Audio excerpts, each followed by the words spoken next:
Hi, my name's Paul, and today I want to talk to you about igneous textures. And the first thing we're going to focus on is the crystal size when it comes to igneous textures. The crystal size in these igneous rocks, those are rocks that cooled from magma and lava. These rocks and their crystal sizes will tell us about how quickly the rock cooled. So let's look at some different examples. So I have different sizes of crystals in these rocks. This one has very large crystals.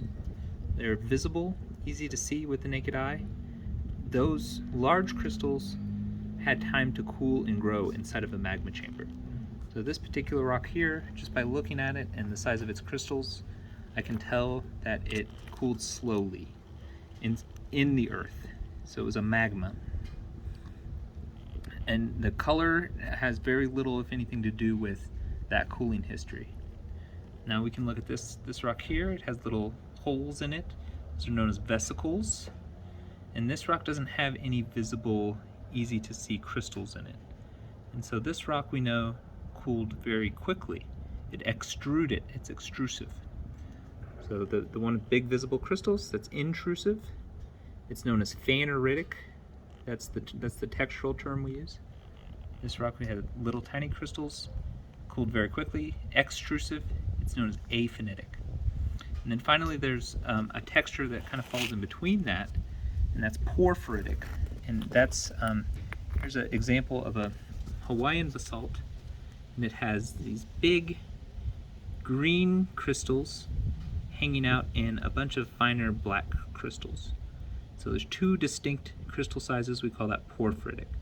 That could be a combination of some minerals forming in that magma chamber before the lava erupted from the volcano, or you could have had a little bit of crystallization during the eruption event that allowed for some crystallization. These green minerals that you see in this specific basalt here, those are olivine crystals, indicating a mafic composition.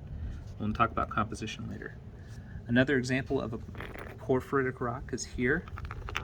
This particular rock has big black crystals within a matrix of these finer grayish pink crystals.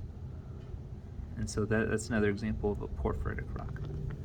So just as a recap, we have a phaneritic, big visible crystals cooled inside of the earth. It's intrusive. We have an aphanitic, and this is all fine microcrystalline type crystals. It's extrusive, cooled outside on the Earth's surface. And then a porphyritic rock. And this particular rock is also extrusive. It cooled on the Earth's surface, but it had some time for these crystallization of these larger visible olivine crystals. And so that's a quick overview of some of the textures you'll see in igneous rocks, and we'll talk more about other igneous rock textures in another video. Thank you.